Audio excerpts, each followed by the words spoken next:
Euzubillahimineşşeytanirracim. Bismillahirrahmanirrahim. Elhamdülillahi Rabbil alemin. Ve la akıbetü lil muttakin. Ve salatu ve selamu ala Resulina Muhammedin ve ala alihi ve sahbihi ecmaine ila yevmiddin. Allahümme eşrah li sadri ve yessir li emri ve ahlul ukdeten min lisani yefkahu kavli. Geçen hafta Aziz isminin diğer isimlerle kullanılması ve Kur'an-ı Kerim'de 3 yerde geçen Aziz isminin geçtiği 3 ayet okumuştuk. Birincisi Fatır 10'du, ikincisi Yunus 65'ti, üçüncüsü Nisa 130'du ve Münafıkın 8'de bitirdik. Münafıkın 8 şöyleydi. Onlar şehre döndüğümüzde şerefli olan bizler şerefsiz olanları oradan elbette sürüp çıkaracaktır diyorlar. Ama izzet ve şeref Allah'a, onun Resulüne ve müminlere aittir. Gel gör ki münafıklar bunu bile bilmiyorlar. Kur'an-ı Kerim'de geçen bir kıssa var. En yoğun anlatımları Taha suresi olmak üzere. Hazreti Musa, Firavun'un büyücüleri ve onların karşılaşması üzerinden yürüyen bir nokta var. Orada biliyorsunuz Firavun'un hiç heykelini gören oldu mu internette ya da olduğu yerde filan? Yani böyle dururlar. Biliyorsunuz değil mi? Bir elinde böyle bir asa gibi bir şey vardır, bir elinde de kırbaç vardır. O asa dini bir şeydir, objedir. Kırbaç da kuvveti isimlendiren, izzeti, şerefi isimlendiren, remzeden yani sembolize eden bir objedir. Aslında Firavun orada o duruşuyla hem Allah'lık iddiasında hem de güç iddiasında olur. Şimdi Hazreti Musa'ya verilen iki tane örnekten bahsedilir orada. Birisi ejderhaya dönüşen asa, birisi de elini sokunca, göğsüne sokunca çıkan beyaz el, 7 beyza diye geçer. İşte bir tanesi mucizedir değil mi? Hangisi daha az mucizedir diye bakacaksın. Böyle söyleyince ikisi de bayağı bir mucize oluyor. Sopayı atıyorsun, yılan oluyor filan vesaire. Öbürü de diyorsun ki elin içine soktu, beyaz oldu filan. Yani elin içine soktu, beyaz oldu. İşte mecaz üzerinden yürümeyeceksek, kelime üzerinden yürüyeceksek olağanüstü durumlar ikisi de vesaire. Ama bir soru sormak gerekiyor orada okuduğumuz zaman. Eğer elinde yılana dönüşen bir asası varsa, ejderhaya dönüşen bir asası varsa Firavun ve askerler onu kovalamaması gerekir mantık olarak. Asayı atarsınız, kovalayanların hepsini ayıklar gider yani. Hiç uğraşmasına gerek yok. Niye kaçtılar, niye gittiler o tarafa falan gibi. O asayla olan imtihan orada o asalarının, onların hünerlerini, hilelerini ortaya çıkartmasıdır aslında. Yani onun bütün sunduklarını, sihirbazların sunduklarını orada al aşağı etmesidir. O elini vicdanına işte göğsüne götür, oradan bembeyaz olarak çıkacaktır kısmı senin tövbe ettiğin zaman kalpten gelen bir tövbeyle kirlenmiş olan elinin beyaz olarak geri çıkması olarak falan okursunuz. Burada izzeti kim temsil ediyordur o dakikada? İlk başta Firavun temsil ediyordur değil mi? Niye? Çünkü Firavun'un mekanındasınız. Günü Firavun belirlemiş. Herkes oraya çağırmış. Bütün mekanizma onda. İşte görsel efekt kullanacaksa kullanacak. Hoparlörlerden konuşturacaksa konuşturacak. Vesaire. Orada Hazreti Musa'nın yaptığı ne var? Elinde ne var? Hiçbir şey yok. Sadece Allah'ın sözü var.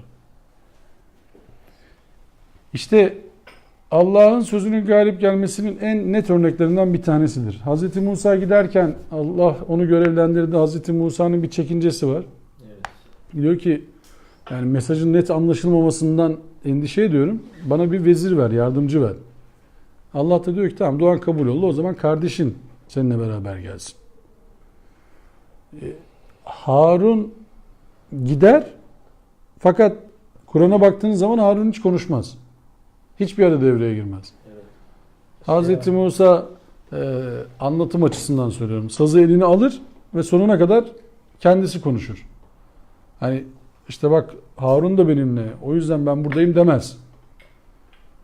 Kim senin Rabbin diye sorar. Değil mi? Firavun o da der ki Rabbimiz yani senin de benim de Rabbim. Yaratandır, imkan verendir. Rahmetin kaynağıdır, izzetin kaynağıdır. Yani bizim Kur'an kıssalarına baktığımız zaman mesela birçok peygamber açısından bu böyledir. İzzeti nerede aradığınızla alakalı. Biz işte izzeti başkasının yanında aramaz isek, çoklukta aramaz isek, birilerinin bizi onaylamasında aramaz isek, birilerinin bizi gösterip aferin iyisiniz demesinde aramaz isek, hakikatin peşine düşer isek, hakikat kimin elindeyse de saygı gösterip ona sahip çıkar isek o zaman ileri gideriz. Şimdi bir kardeşimiz pazarlamayla alakalı bir kitap getirmiş. Scott Strait diye bir arkadaş. Neyse. Pazarlamayla alakalı bir şey yazmış. Kitap yazmış gördüğüm kadarıyla. Severim. Böyle pazarlama kitaplarını falan. Mesleğim de onunla ilişkili biraz. Okuyacaksın. Mesela ben pazarlamaya çıkarken dua ederim o suredeki Allah'ım diyorum göğsüme genişlik ver, dilimdeki düğümleri çöz falan. Bir tanesi dedi ki ya arkadaş ticareti, şu Kur'an'ı ne alet ediyorsun dedi sen yani. Ya iyi de dua ediyorum yapmayın da Allah Allah yani. Adama gideceğim Allah'ım göğsüme genişlik ver, dilimdeki düğümleri çöz ki beni anlasın. Şimdi Allah Resulü pazarlamaya çıksa elemanlar mesela, sahabelerinden pazarlamaya çıkanlar olsa ve onlara şunu dese. Bak 2 gününüz eşit olursa ziyandasınız haberiniz olsun. Her gün daha fazlasını yapmaya çalışın. Müthiş bir hareket değil mi? Acayip teşvik edici bir söyle. Ve bence pazarlama açısından ve bu ne diyorlar? Kişisel gelişim. Kişisel gelişim açısından inanılmaz bir söz bu. Yani kıstasa bak 2 gün eşit olan ziyandadır diyor. Olacak iş değil yani. Hani geliştirmek istiyorsan kendini 2 gün eşit olan ziyandadır diyen bir Resulün takipçisisin sen. Kendinizdekini değiştirmedikçe Allah da sizin değiştirmez. Şimdi ayetler zaten bunu, o ayetlerin okumasını yapıyorlar. Mesela niye söylüyor Allah-u Alem? Tabii söz sahihseyi konuşuyoruz. Şimdi ne diyor? Namaz yok namaz kötülüklerden alıkoyar diyor değil mi? Evet. Şimdi sizin kıldığınız namazla bir kötülüklerden alıkoyulacaksınız. Namazda okuduğunuz surelerle, anladığınız manalarla yetime sahip çıkacaksınız. Adaletli olacaksınız. Başkasının aleyhine yani kendi yakınızın aleyhine bile olsa adaletten sapmayacaksınız. Yalan yere şahitlik yapmayacaksınız. Hainlere arka çıkmayacaksınız.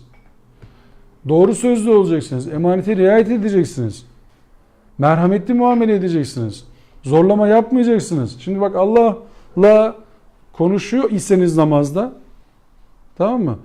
Allah'la diyalog halindeyseniz namazda, namaz kılmak, namaz da kendini, namazın sizi kılmasıdır aslında. Namaz kılmaya bir de bir değişik açıdan bakın. Namazın sizi kılması gerekiyor. Ne kılacak? İlk başta Müslüman kılacak.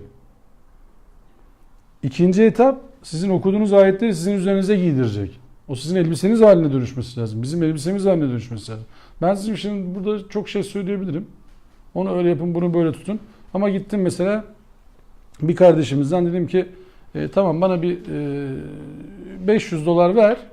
Tamam mı? Sana şey alacağım. Çin'de arsa alacağım bir tane. Halbuki ne arsa var ne öyle bir kabiliyetim var. Ders anlatıyorum da siz de beni doğru bir şey zannediyorsunuz. Veriyorsunuz bana parayı. Çin'den arsa bir tane. Yok öyle bir şey. Kaçıp gidiyorum. Yapabilir miyim? Yapabilirim. Önünde engel var mı? Yok. Zaten Umre'ye götüreceğiz diye Van'a götürecek. Yapar canım ya. Umre'ye de götürmez. Van'a da götürmez. Nereye Sen şimdi gittin tamam mı abi? Dedin ki ya Abdülaziz abi bana bir kitap bas. Tercüme yap. Japonca. Evet. Sana 3000 dolar vereceğim merak etme. Ver parayı yapacağım dedim. Verdim parayı. Sen beni arıyorsun şimdi. Ya diyorsun bizim ne oldu tercüme? Yapıyorum az kaldı. Ne oldu tercüme? Telefona alo orada mısın? Yok. Kapandı. Ne yapacağız? Ne yapabilirsin ki yani? Yapmazsa bir şey yapamıyoruz. Ne yapabilirsin? Elin kolun bağlı böyle oturursun işte. Şöyle oturursun. Başka yapacak hiçbir şeyin yok. Yani izzeti arayacağımız yer neresi? İzzeti bize izzeti yapan yer neresi? Şimdi gelin ayete. Ali İmran 26. Kulillahümme malikel mulki tu'til mulke men teşâ ve tenzu'ul mulke mimmen teşâ ve tu'izzu men teşâ ve tuzillu men teşâ biyedikel hayr inneke ala kulli şeyin kadir. De ki ey mutlak iktidar sahibi olan Allah'ım sen dilediğine iktidar verir, Dilediğinden de iktidar çeker alırsın. Dilediğini aziz eder, dilediğinde zelil edersin. Hayrın tamamı senin elindedir. Çünkü her bir şeye kadirsin. Buraya kadar okuduklarımızla beraber soruyorum şimdi. Allah kimi aziz eder, kimi zelil eder? Çünkü dilediğini aziz eder, dilediğini zelil eder diye çeviriyoruz ayeti şimdi. Aziz olmayı dileyeni mi aziz eder? Zelil olmayı dileyeni mi zelil eder? Yoksa adamı zelil eder, adamı yırtması için mi uğraşır sonra? Aziz olmayı dileyen Şimdi Kur'an bize diyorsa ki yaptıklarınız kendi ellerinizle yaptıklarınız yüzünden, başınıza gelenler kendi elinizle yaptıklarınız yüzündendir diyor ise ve biz namazda yana yakın Allah'a diyorsak ki İhdinas sıratel mustakim, sen bizi doğru yola ilet. Ancak tutun ki Allah bize yazdı ki biz kafir olacağız. Biz niye dua ediyoruz Allah'a? Allah bizi zelil etmeyi kafaya koymuş. Bizi zelil etmiş. Biz de diyoruz ki İhdinas sıratel mustakim sürekli. Sen bizi doğru yola ilet. Ne olacak ki? Allah'ın dilediğini kim bozacak? son anda bir kelime konuşur ya doğruya ileşir ya yanlış. Bir de ayetin devamı nasıl? Biyedikel hayır. Hayır senin elindendir. Şimdi bizi zelil etti, şer oldu. Nasıl hayır? Yani hayır, bizi zelil ederse nasıl hayır olacak burada? Biz gittik. Şöyle mi düşünelim ya, biz kötüyüz, demek ki bizim kötü olmamızda da bir hayır var. Ne hayır ne? Ya birisini öldüreceğiz mesela, o cennete gidecek, biz cehenneme gideceğiz. Biz de Allah'ın görevini yerine getirmiş olacağız. Öyle mi? Öyle değil mi? Yani onu kimse üstlenmez. Böyle bir görev üstlenmek ister misiniz Allah rızası için? Bugünkü İslam coğrafyasında zelillik kimin olması da Yani Allah'ın şimdi gelmez öyle bir ses de, neyse ses geldiğini düşünün size. İyi bir kul olmak istiyor musun? Allah için bir şey yapmak istiyor musun filan? Evet istiyorum. O zaman git şunu öldür. O cennete gidecek. Sen onun cennetine girmeye vesile olacaksın. Biz de seni cehenneme koyacağız. Hadi Allah için bir şey yap. Böyle bir ses duysanız ne yaparsınız? Kimse yapmaz. Abdest alın, kalkın. Ayağa kalkın hemen. Değil ki Allah Allah, böyle ses mi olur? Bu ses yanlış bir ses, belli yani. Kimse yapmaz değil mi? Ama şimdi bu kadar adam öldürülüyor. Adam diyor ki ölen de öldürülen de cennette. Nasıl oldu? Öldüren de öldürülen de cennette. Nasıl oldu ya? Seve seve öldürecek diyor. Nasıl oldu o ya? Ben söylemiş, haber vermiş hocam. Haber vermiş bir de. Vay. Yani şimdi Allah'ın yani izzetini talep ediyor isek izzete layık işler yapacağız. İşte o zaman Fatır ona döneceğiz tekrar. evet. Allah'a yükselen sözler güzel sözlerdir. Onları da ancak salih amel yükseltir. Yani bizler eğer İslam dünyası olarak nitelendirdiğimiz kişiler, gruplar olarak izzetli bir halde değilsek, zelil bir haldeysek demek ki salih amellerden uzak kaldık. Bak salih ameli tekrar kısaca açalım mı? Salih amel kıldığımız namaz değildir. Salih amel tuttuğumuz oruç değildir. Salih amel kendi kendimize ettiğimiz dua değildir. Salih amel dediğiniz toplumun tamamını ilgilendiren, insanlığın tamamını ilgilendiren, insanlık ailesine çözümler üretmenin adıdır. Yani sizin Aktif iyiyle pasif iyiyle. aktif iyi olacaksınız ama aktif iyi de sadece mesela aktif iyi sınırlamayacaksınızdan kastım şu. Zyphone diye bir tane telefon yapıyorsunuz, tamam mı? Şimdi sadece Müslümanlar kullansın diye yapar mısınız bu telefonu? Ticaretle uğraşanlara soruyorum özellikle. Sadece Müslümanlara satayım ben bunu. Yapmazsınız değil mi? Ya 7,5 milyar adam var. 7,5 milyar adama satabilirsin değil mi bu telefonu? İşte insanlığın faydasına olan bir şey bu değil mi şu anda? Yani zararları vardır, faydaları vardır vesaire ama şu anda faydaları var değil mi? Daha çok faydasını sayıyoruz. Cep telefonu kullandı diye kafasına bir tarafa çarpan da oluyor. Yolda yürürken bakarken telefonu vuruyor kafaya, direğe. Adam öldü. Bu şimdi cep telefonu kötü bir şey demek mi? Birçok insan da farklı güzel işler için kullanıyor telefonunu. Yani özünde bir kötülük yok değil mi bunun? Kötülük kabul etmiyoruz yani burada. Mesela Twitter'dan adamlar birbirlerine hakaret ediyorlar. Ama Twitter özünde kötü bir şey midir? Yok, haberleşiyorsun, bir mesaj atıyor. Facebook kötü bir şey midir? Değildir. Ama birçok da kötülük de yapılıyor değil mi orada? Evet. Yani Allah şer yaratmaz diye konuşmuştuk burada, hatırlıyorsunuz. Allah'tan şer sadır olmaz. Ama biz şer oluşturabiliriz. Çay iyi bir şey değil mi? Bu kadar içtiğimize göre fena bir şey değil, yani seviyoruz. Ama şimdi bu çayı alsa bir kardeşimiz şimdi benim böyle başından aşağı döküyor olsa, çaydanlıktan boşalttığı gibi benim başıma bu ne oldu şimdi? Suç aleti oldu çay. Çay kötü bir şey mi demek bu şimdi? Çayın kötülüğü üzerinden mi konuşacağız o zaman? Yok, adam kötü bir şey yapmış oldu. Bu çayı da alet etmiş oldu. Yani bıçak değil mi sizdeki ismi de? Yani aynı hocam. Tamam. Bıçak. Bıçak. Tamam. O bıçakla alakalı mesela adam şimdi ekmek kesiyor, peynir kesiyor, adam da kesiyor. Bıçak kötü bir şey mi şimdi? Ya bununla cinayet işlenebilir diye bıçağı kaldıracağız mı ortadan? Demek ki malzemeyi nasıl kullandığımızda, kavramları nasıl kullandığımızda, imkanları nasıl kullandığımızda hayır ve şer tekrardan yorumlanıyor. Yani yaratılış itibariyle şer olan bir durum yoktur. Ancak bizler onları işte zarara döndürebiliriz. Zararlı verilen şeye döndürebiliriz. Şimdi insan Allah'ın aziz isminden pay almıştır. Aziz olduğunu şuradan bilmek gerekir. İnsan Allah'ın eseridir. Bugün bir pankart gördüm de sizde bir sanat eseri var diyor. Biennale'de öyle bir şey var. Sizde bir sanat eseri var diyor. Böyle parmak izini koymuş. Parmak izinin resmini koymuş. Sizde diyor bir sanat eseri var. Müthiş okuma. Sanat eseri var diyor sizde yani. Acayip bir imza var üzerinizde. Allah imzasını atmış herkese. Yani şu anda yaklaşık 7,5 milyar falan diyorlar ya. Öyle saymadım da herhalde o kadar bir şey çıkarız.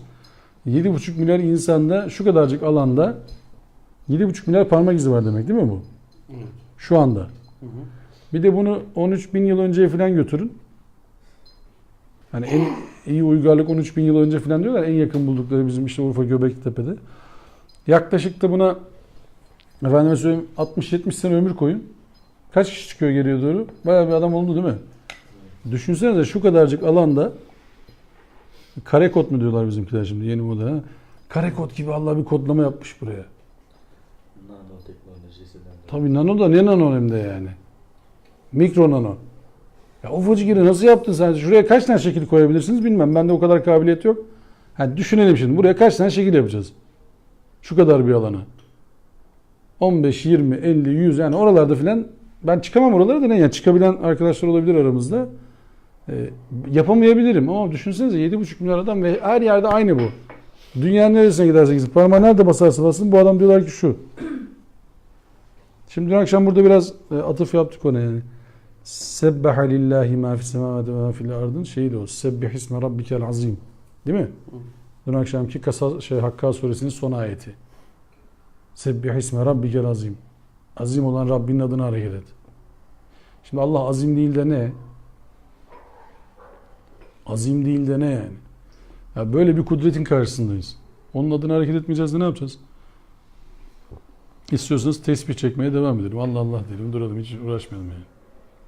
Şimdi namazda demin hepiniz zannediyorum dediniz değil mi? Subhane Rabbiyel Azim dediniz. Subhane Rabbiyel Ala dedik değil mi hep beraber? İçimizden içimizden. Ne demiş olduk Allah'a? Biz ala olan Allah'ı tesbih ediyoruz mu? Daha aklınıza yatıyor. Yoksa biz ala olan Rabbin adına hareket edeceğiz mi? Daha çok aklınıza yatıyor. Namazda neyin sözünü vermiş oluyoruz sizce? Ya azim olan Allah'ın adına hareket edeceğiz. Ala olan Allah'ın Rabbin adına hareket edeceğiz. Ya da onu tesbih etmeye devam edeceğiz. Oturacağız burada, çekeceğiz tesbihi. Ama hayatımızın hiçbir yerine koymayacağız. Allah'a şunu diyeceğiz. Abdülaziz Bayındır'a selam olsun buradan öyle diyor. Allah'ım her şeyi ver ama emir verme. Öyle. Allah'ım Çin'i kahret. Efendim. Neydi o? Çing Çing Pin. Onu filan bilmem şey yap. Ha işte. Onu kahret. Ondan sonra Rusya'yı kahret. İsrail'i kahret. Allah diyecek siz ne yapacaksınız? Valla bizim işler çok yoğunuz biz. Sen ya Rabbi onları hallediver. Biz ama söz seni çok seveceğiz yani. Ha. Kur'an'a bakıyorsunuz buna benzer şeyler söylemişler. Sen ve Allah'ın gidin savaşın demişler peygamberlere değil mi? Evet. Sen ve Rabbin gidin savaşın. Kazanırsanız buradayız merak etmeyin yani. Hiç sıkıntı yok sizle beraberiz. Demin münafıklar da öyle demişler bak.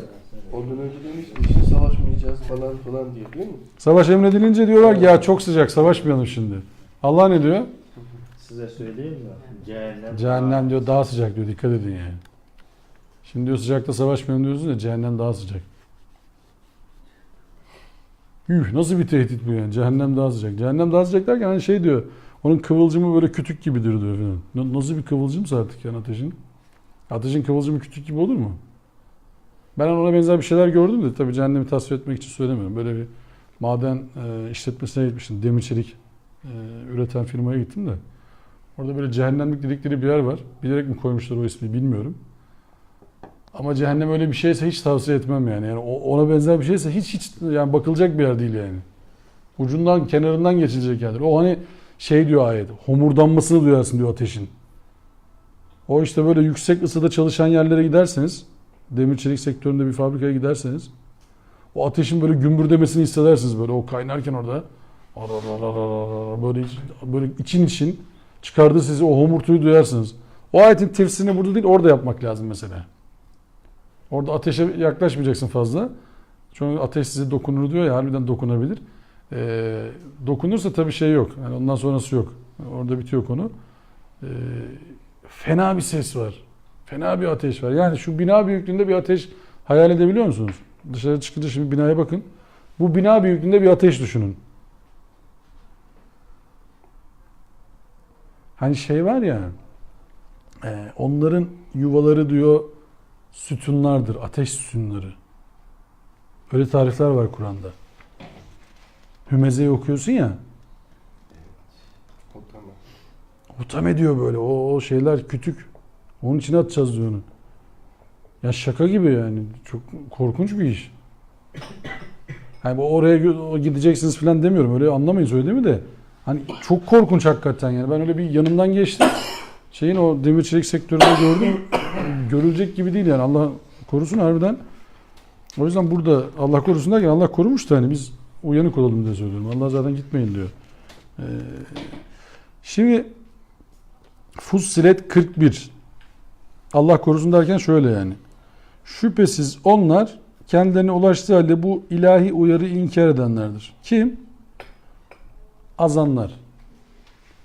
Çünkü elbette pek aziz olan ve pek şerefli bir kitaptır bu. Aziz olması nereden kaynaklanıyor kitabın? Kur'an-ı Kerim aziz kılan ne?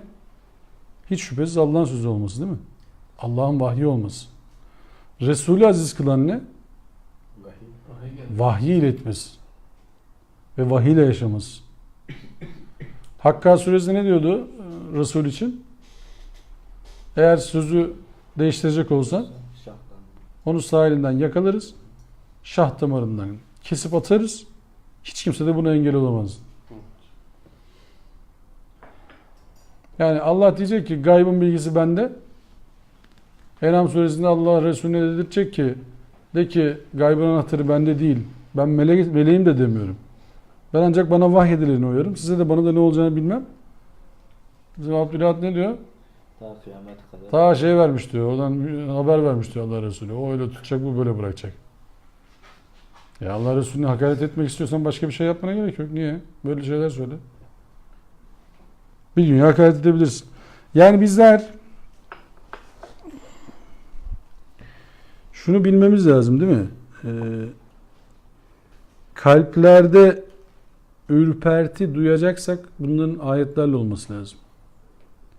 Yani karpuz kesince içinde Allah yazıyor filan o taraflar hani sizi ürpertmesin fazla. O domatesin birçoğu haç görüntülü çıkıyor. O zaman Hristiyanların iddiası daha kuvvetli hale gelir.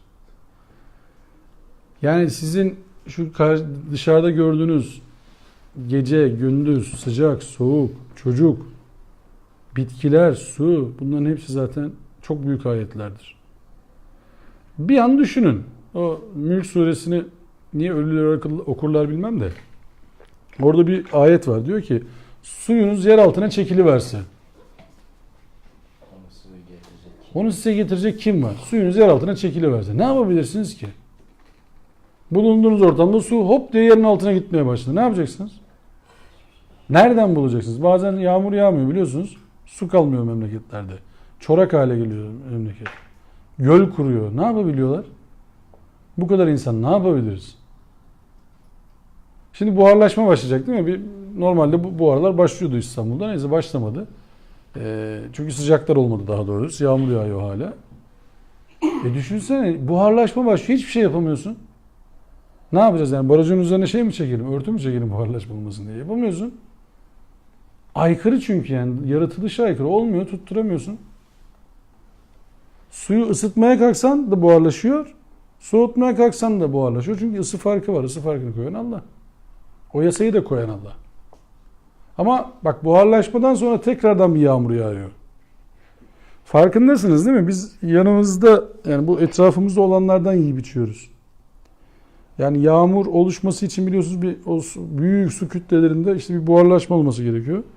Bunların göğe çıkması gerekiyor. Gökten bunların bir elektrikler çak diye rüzgarlarla bulutların taşınıp orada yağmur yağması gerekiyor. O yağmurun çünkü yukarı çıkarken bütün içindekileri bırakacak deniz suyu. Ya eni konu deniz suyunu içtiğimizin farkında mısınız?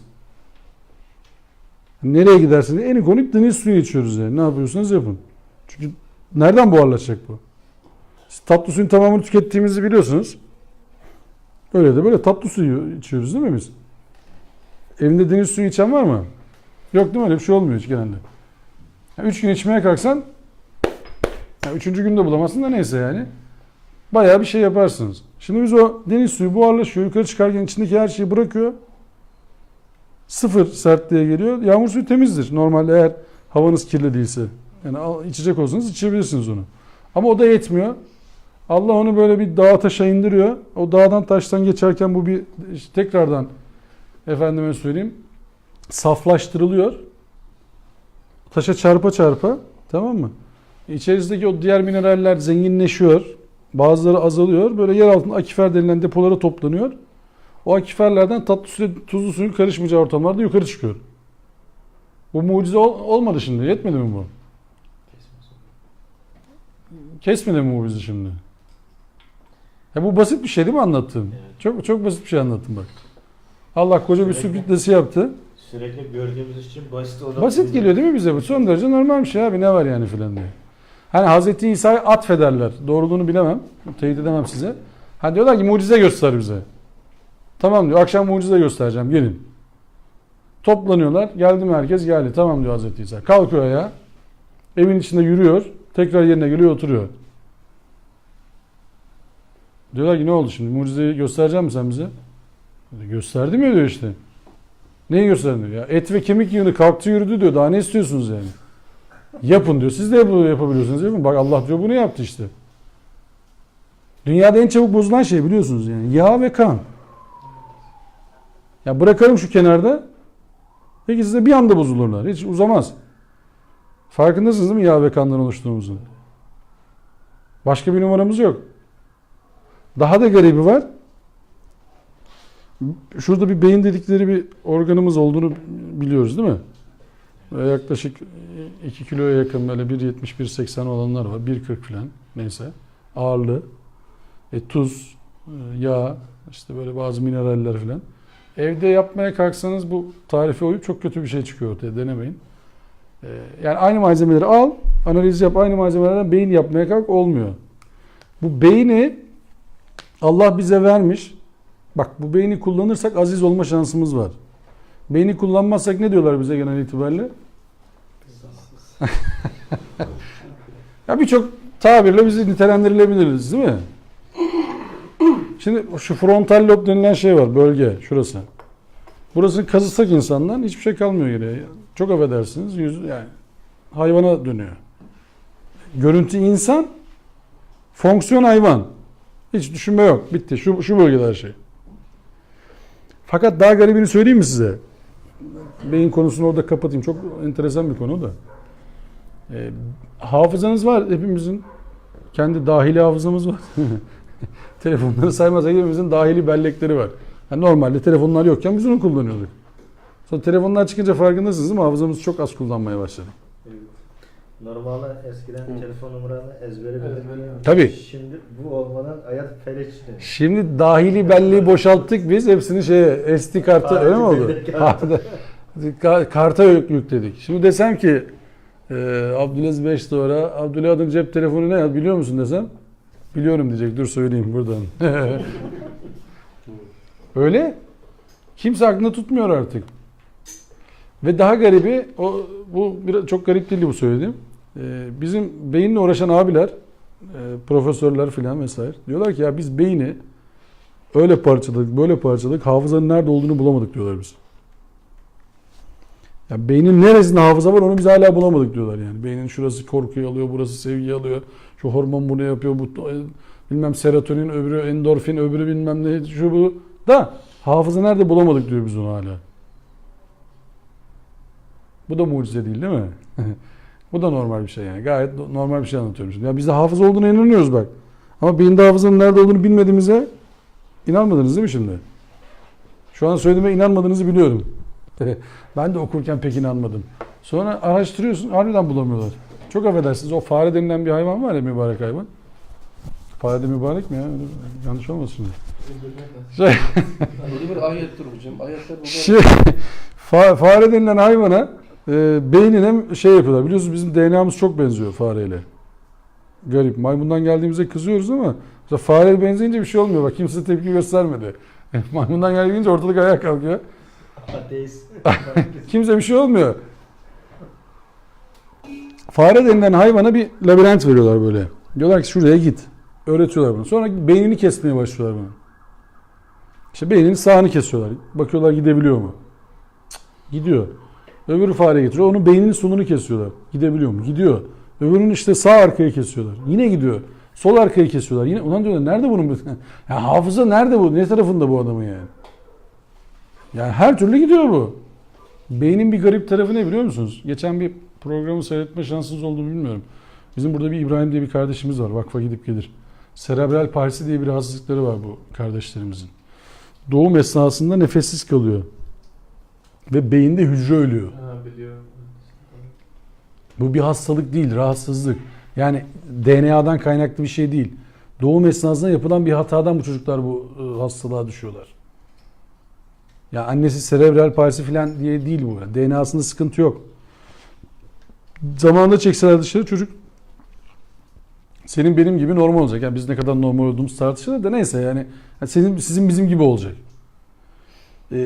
Ama o serebral palsi dediğiniz rahatsızlıkta işte hücreleri ölüyor beynin ve ne kadar öldüğünü kestiremiyorsun. Ona göre rahatsızlıkları oluyor çocukların. Fakat daha enteresan ne var biliyor musunuz? Hücre o haldeyken bile eğer siz üzerinizde kalırsanız, devam ederseniz hücre yenilenebiliyor. Vücut ne kadarını tamir ettiğini kestiremiyorsunuz. O çocukla ne kadar ilgilendiğinizle alakalı bir şey. Daha da enteresan, bu zamana kadar anlattıklarım hiçbir enteresan gelmezse bu da enteresan gelebilir. Beyin okudukça yenilenen bir şey biliyor musunuz? Eğer okumayı kesmezseniz Evet. hücre yenilemesi devam ediyor vücutta. Yani Alzheimer, o demans, bunamalar vesaire bilmem ne. Bunları engellemenin en önemli egzersizlerinden bir tanesi okumak. Düzenli okuyun. Düzenli okuyun. Okumayı hiç kesmeyin yani. Yani Hamdi Kalyoncu diye bir arkadaş var ya, o da psikiyatr doktoru biliyorsunuz. O diyor ki mesela kitabında, eğer diyor senede bir kitap okuyorsa diyor müjdeleyin diyor, yakında bunayacak. Ne olacak? Banacak. Bunama olacak diyor yani yakında. Müjdeleyebilirsiniz diyor. Yani yakın bir gelecekte bunayacak.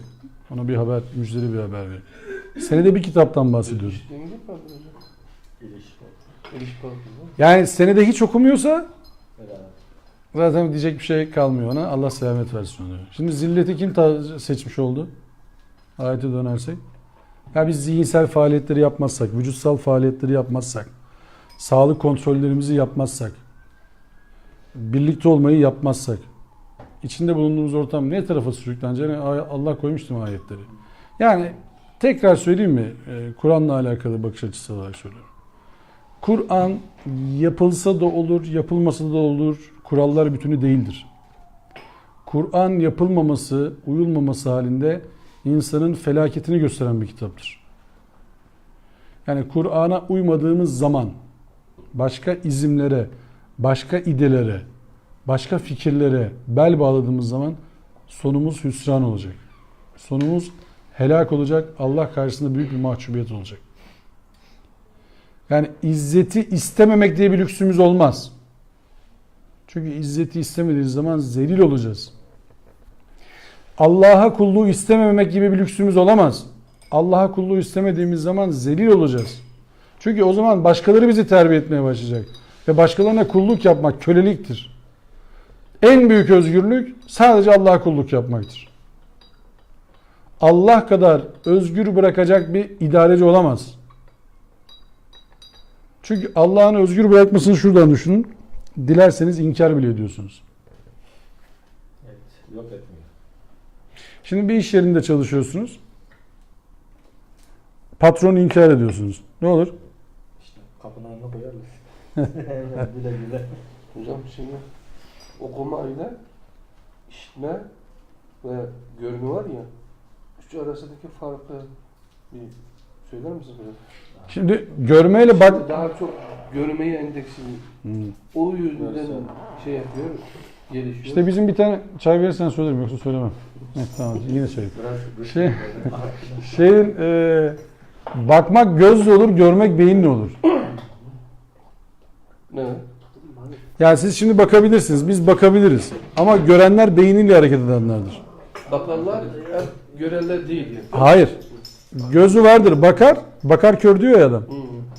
Görüyorsun, geliyor ama bir şey yapmıyorsun. Sen baktın. fare de görür. Bakar. Tabii bakar ama görmez.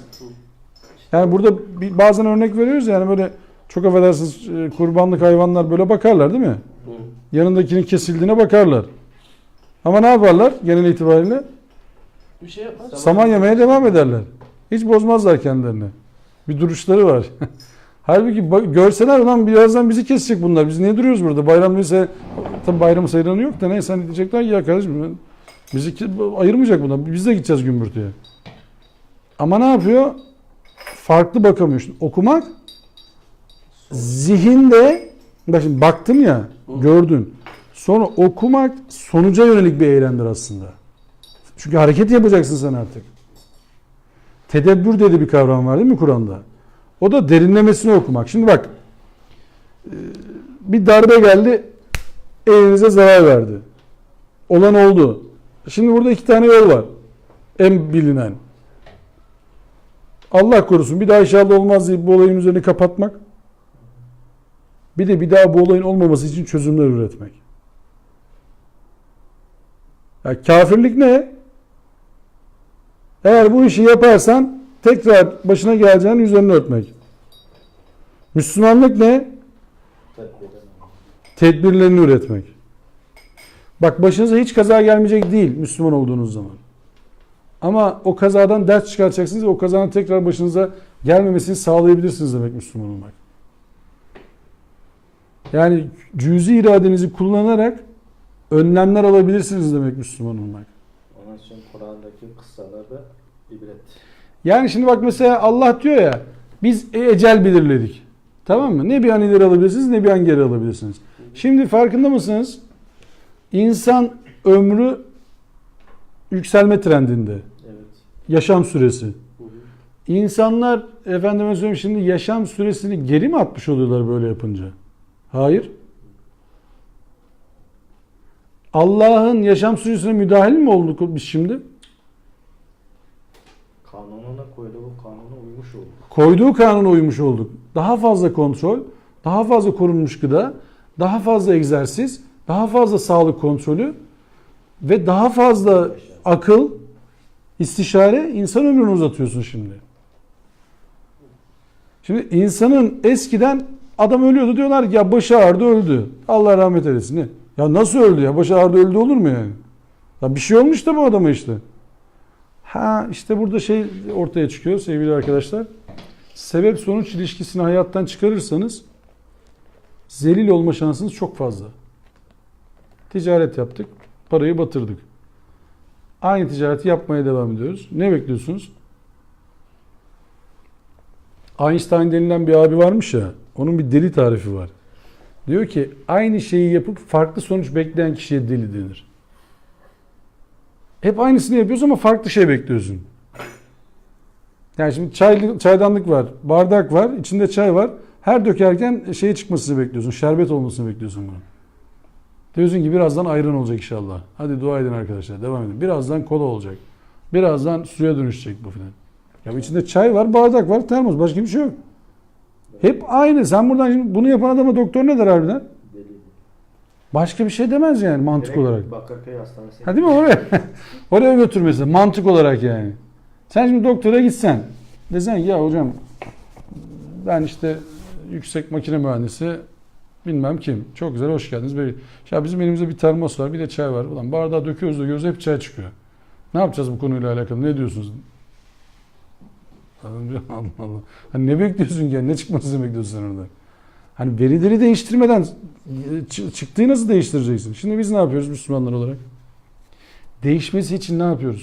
Soruyorum şimdi hep birimize. Aziz olmak için neler yapıyoruz? Allah'ın El Aziz isminden faydalanmak için neler yapıyoruz? Okumak. Toplum. Buyurun. Rahat 11 var değil mi? Hani bize Evet. Allah Estağfurullah. labbadanak söylüyor değil mi onu? Evet. En fazla değil. Ya bireyler kendini değiştirmedikçe Allah. Allah sizin üzerinizdeki hükmünü değiştirmeyecek ki. Evet. Yani ne bekliyorsunuz yani? Dua edin yırtın diyor mu ayet orada? Hatta daha ötesini söylüyor değil mi? İman ettim deyip de kurtulacağınızı mı zannettiniz diyor. Bunu kime söylüyor sizce? Her şeye Müslüman olmayanlara söylüyor olabilir mi bunu? Olamaz ya. Diyenlere Ha diyor ki bir de ya, iman ettim deyip kurtulacağınızı mı zannettiniz diyor. Hani bir de ayet var ya bak mesela bazıları yanlış okuyor. Sizden önceki ümmetlerin başına gelenler sizin başınıza gelmeden kurtulacağınızı mı zannettiniz? Ya aynısını yaparsan sen de öyle olacaksın işte. Ne bekliyorsunuz diyor Allah. Ya onların yaptığının aynısını sen yap aynısı sana da olacak diyor. Ne bekliyorsun yani? Hani Bayraktar Hoca diyor ya. İlla ki zorluk çekeceksin diye bir şey değil. Hayır canım ne alakası var yani? Sen ha Bayraktar Hoca diyor ya bayraktı. Yani Tevrat'la amel etmeyen Yahudilere kitap yüklü eşekler diyen Allah Müslümanlara aferin mi diyecek diyor. Ne demesini bekliyorsunuz yani? Allah demiş ki kitap yüklü eşekler işte yani. Ellerinde Tevrat var. Yüklenmişler bir şey yapmıyorlar. Müslümanların elinde kitap var hiçbir şey yapmıyor. Ne diyecek Allah bize? Onlar eşek dedi bize diyecek ki aferin size güzel yaptınız. Bravo çok güzel anladınız bu işi. Yani bizim Aziz isminden faydalanamamamızın nedeni veya genel bir soru sorsak. Hani bazen insanlar soruyor ya bunu. Bizler de soruyoruz. Ya bu İslam ümmeti niye bu halde kardeşim diyoruz değil mi? Ya bu İslam ümmeti niye bu halde? Niye bu haldeyiz? Bir daha soru soracak olan var mı? Anlaşılmayan bir şey var mı? Niye bu halde olduğumuzun? Anlaşılmayan bir durumu var mı bu iş? okumuyoruz. Okumuyoruz hocam. Allah'ın kelamını okumuyoruz. Okumadıkça anlamıyoruz. Şimdi Allah Resulü için anlatılır ya. Allah Resulü tebliğe başlayınca Allah Resulüne Mekkeli müşrikler veya oranın işte düzeninin bozulmasını isteyen müşrik deyince böyle hep bir hava oluşuyor değil mi? Böyle bu adamlar zaten karaktersiz, dinsiz, cahil, yol bilmez, yurt bilmez adamlar falan. Yok ya. 5 dil bilen bir adam yani o Ebu Cehil dediğin ya. Uluslararası ticaret. Tabii canım 5 dil bilen bir adam. Ebu Cehil dediğin adam yani cehaletin babası niye deniliyor cehaletin babası diyor ona? Okuma yazma bilmeyen bir adam değil ya. Ticaret yönetiyor, kervan yönetiyor. Mekke'nin ticaret ulusu başkanı öyle düşün. Konsey başkanı gibi. Nasıl bu adam Ebu Cehil oluyor? Bu adamların verdiği teklife bak. Diyorlar ki Ebu Talib'i çağırıyorlar. Diyorlar söyle yeğenine. İstiyorsa Mekke'nin anahtarlarını ona verelim. İstiyorsa acayip para verelim. İstiyorsa buranın en güzel hanımlarından evlendirelim. Ne diyorsa kabul ediyoruz. Sadece bizim işimize karışmasın. Kardeş kardeş yürütelim. Ebu Talip yeğenim diyor. Böyle ben konuştum arkadaşlarla. Ben seni sevdiğimi biliyorsun. Onlar da senin zarar görmeni istemiyorlar. Onlar da çok seviyorlar. Sana böyle bir teklif iletmemi söylediler. Oh yırttık ne güzel demiyor Peygamberimiz. İyi o zaman tamam ben hiç onlara karışmayayım demiyor. Güneşi sağ elime ayı da sol elime koysalar yine de ben Allah davasından vazgeçmem diyor. Bu Allah Resulü bunu diyor da nereden diyor? O ara gelen ayette ne diyor? Kul ya eyyuhel kafirun. Ayete bak. Onlar geliyorlar mesela diyorlar ki ya işte tamam anladık yani onu kabul etmiyoruz da o zaman şöyle yapalım. Ya bir ay sizin dediğiniz gibi yönetelim, bir ay bizim dediğimiz gibi yönetelim. Bakalım hangisi daha işimize uyacak yani. Öyle yaparız yani sıkıntı yapmayın yani. Yeter ki hani sistem devam etsin. İstersen senin kendi ilahına koy. Tabii. Bir şey olmaz. Diyalog. Taviz verelim karşılıklı. Sen biraz gevşe, biz biraz gevşeyelim. Ayet diyor ki onlar istiyorlar ki taviz ver. Ki o yüzden sana taviz veriyorlar. Asla gevşeme. Ya Allah'ın ayetleri, Allah'ın gücü senin yanında. Neye gevşiyorsun? Neye pazarlık yapıyorsun? Şimdi zamanı değil. Ne zaman? Allah Resulü öyle diyebilir miydi o gün? Ya Rabbi sen şimdi ayetleri gönderdin. Fakat şimdi zamanı değil. Ben biraz bunların dediği gibi bir yöneteyim şurayı. Ben demiyorum ki siz hadi buradan kalkın fethetmeye gidiyoruz oraları buraları. O konuşma değil bu. Sadece inandığınız değer, mesela Kur'an'a yönelmek, Kur'an ayetleriyle hayatı aydınlatmak, Kur'an ışığında hayatı tanzim etmek, bugünün, zamanın değeri değil, olamaz. Şimdi konjonktür ona uygun değil, olamaz. O konjonktür asla uygun hale gelmez. Haberiniz olsun. Allah'ın dinini bir an için pazarlık konusu yaparsanız, Allah'ın dininin bir daha yanına yanaşamazsınız. Dün burada bir tane domino taşı örneği verdik sen çıktıktan sonra. Geldi mi bilgisi sana? Yo, ben zaten onu seyretmiştim hocam. Yaşa işte çok alim adam. Benim şeyhim diye boşuna demiyor yani. Şimdi ufacık bir domino taşı var. Bir de kapı gibi bir domino taşı var en arkada. Ama domino taşlarını dizerken hepsini 1,5 kat büyütmüşler. Domino taşlarını. Şu domino taşına dokunuyorsunuz. Ufacık domino taşı. Ona dokunuyorsunuz. O bir bakıyorsunuz koca domino taşı aşağıda güm diye o da kapanıyor. İleride. Aynı boyda değil hepsi. Böyle gidiyor yukarı doğru. Ya siz şimdi Allah'ın dininde hangi taşı yerinde oynatırsanız iyi bilin ki en büyük taşı indiriyorsunuz birazdan. Şimdi buna modern çağda ne deniliyor? Kelebek etkisi değil mi? Evet. En büyük etki en dışarıda oluyor. Yani denizin içine suyu taşı attınız. Abdülvaz attın mı öyle? Taşı attığın zaman suya ne oluyor? Dalga oluşuyor değil mi? Daire oluşuyor. Daire oluşuyor. En büyük daire hangisi? En dıştaki. Ama sen buraya attın taşı. Ama en büyük daire en dıştaki oluşuyor. Yani siz bir tane ayeti yerinden oynatın. En büyük ayeti yerinden oynatmış oluyorsunuz. Allah'ın o yüzden hiçbir ayetini inkar edemezsiniz. Hiçbir ayetini hafife alamazsınız. Ayetin Allah'ın bir ayetini hafife almak Allah'ın El Aziz ismine dil uzatmaktır. Allah'ın gücünün, kuvvetinin, şerefinin, izzetinin yanına birisini ortak koymaktır. Yani şu olmazsa ben dinimi yaşayamam diyorsanız o sizin Rabbinizdir, haberiniz olsun. Yani şu kitap olmazsa din yıkılır diyor ya bazıları. Onların dinleri çoktan yıkılmış, haberleri yok. O kitap olmadan o din çok güzel yaşandı. Ya haberi yok ya da söylemeye yüzü yok. Bunlar çok tehlikeli söylevler. Bak Allah ve Resulü bile diyemezsin. Bak ne kadar tehlikeli şeyler bunlar. Yani sen ve Resul, bak sen ve Allah olmasan biz Müslüman olamazdık diyene Allah Resulü ağzını topla diye sesleniyor. Yani şöyle düşünün bu söylediğimi. Hazreti Yunus olduğu yerden kaçtı mı? Kur'an tabiriyle. Kaçtı değil mi? Döndüğünde ne oldu? Bir baktı herkes Müslüman olmuş. Herkes Müslüman oldu. Kendine inanma. Ben yapacağım, ben şey yapacağım deme yani. Ben burada yapamam dedi. Başka yerde yaparım dedi. Bir döndü herkes olmuş. Bir de karşıda muhatap olduğunuz arkadaşlarınız var ya. Şu anda kızıyorsunuz belki, üzülüyorsunuz belki. Bunlardan bir şey olmaz dediğiniz arkadaşlar var ya, demeyin. Çok bir şey demedim. Demeyin. Bakarsınız sizi sollarlar, yapmayın. Zaten biz başladık yani. Bize de kalmayacak. Sizi sollarlar, yapmayın. Bu yolun bir özelliği var. Sırat-ı müstakim için konuşuyorum. Yolda hızlı olan herkesi geçer abiler. Engel olamazsınız hiç kimseye. Sadece yolcuların özellikleri vardır. Yolun özelliği fix. Yolcuların özellikleri vardır. Yatan adam kime uyuz olur? Hareket edene. Yavaş hareket eden kime uyuz olur? Hızlı hareket edene. Geri geri giden adam kime uyuz olur? Yatana.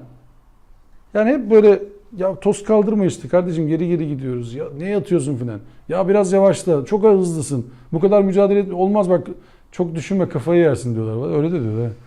Çok düşünme diyor Kur'an'ı, kafayı yersin. Allah Allah ya. Kur'an düşününce kafayı yiyecek adamlar nasıl bir şey, nasıl bir kitap? Taha suresini okumuyorlar. Taha suresinin girişinde ne diyordu? Biz bu Kur'an'ı zorluk olsun diye indirmedik. Ama adam diyor ki kafayı yersin Kur'an çok okursan. İzzet ve şerefi başka yerine alıyor. Hayda. Yahu Kur'an okuyun deyince o yüzden kızıyorlar işte. Bak Hayatı bozuldu. ben tamam cehennemden bahsediyoruz, cennetten bahsediyoruz. Eyvallah kabul de. Yaşanmaz bir din mi anlatıyoruz biz burada? Hocam işte şey yap o zaman sünnet olarak sarkadan cübbeden anlatıyor da ama Allah Resulü'nün bu yetimlere miskinlere nasıl sahip çıktığı ve sünnete oradan anlatılmaya başlarsa Yani oradan bizim çıkar. sünneti yanlış anlamak gibi bir derdimiz var. Efendime söyleyeyim. Sünneti yanlış anlayınca alim olamayız. Zalim oluruz. Kur'an'ı yanlış anlamak gibi bir derdimiz var. Müslim olamayız. Münafık oluruz. Müşrik oluruz. Ya o ayeti bana okuma diyor. Niye? Diyor ki adam o müşrikler inmiş o ayeti. Ya Allah Allah ya. İman etmedik mi bu kitap biz? Ya 6236 tane ayet var. Hepsine inandım dedin. Hangi? O zaman o ayetleri okumuyor musun? Ama bir tanesi öyle demişti ya. Tebbet suresini okumayın dedi. Niye? Demişler ya. Ben de Peygamberimizin amcası ya ayıp. Peygamberimiz incinir. Ne? Allah'ın daha sevimli. Peygamberimiz incinir. Ne diyorsun hocam sen yani? Allah kitabında ayet olarak indirmiş, sure olarak bütünlemiş. Sen diyorsun ki peygamberimiz incinir. Kimin hatırını tuttun sen şimdi? Ne söyledin sen şimdi?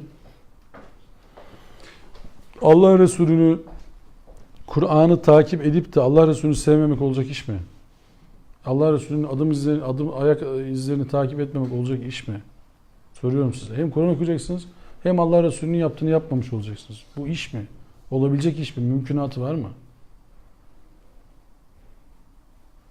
Yani Allah Resulü'nün siyer üzerinden okuduğunuz zaman gerçekten hayatını okumamış olabilirsiniz.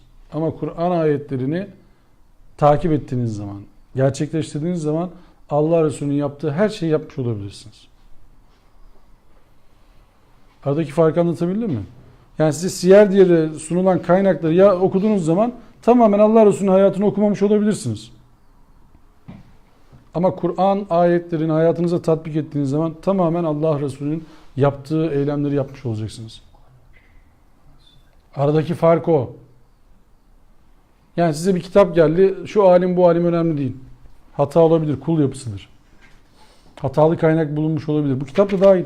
Bazı örnekler var burada. Bu da dahil. Olabilir. Kul yapısıdır. Değişmeyecek, sarsılmayacak tek nokta var, o da Kur'an-ı Kerim. Kur'an-ı Kerim'in içerisine girme çıkma niye yapamıyorlar biliyor musunuz? Çünkü bütünlemiyor ayetler birbirine. Uyduramazsınız kitabı. O yüzden tekrar şunu söylemekte beis görmüyorum. Bakın birileri çıktı 300 tane ayet fazla dedi bilmem ne. Bunları çıkarın dedi değil mi? Fransızlar şudur budur. Biz bunlara ne diyoruz? Zalim, kafir, bilmem ne. Söyle.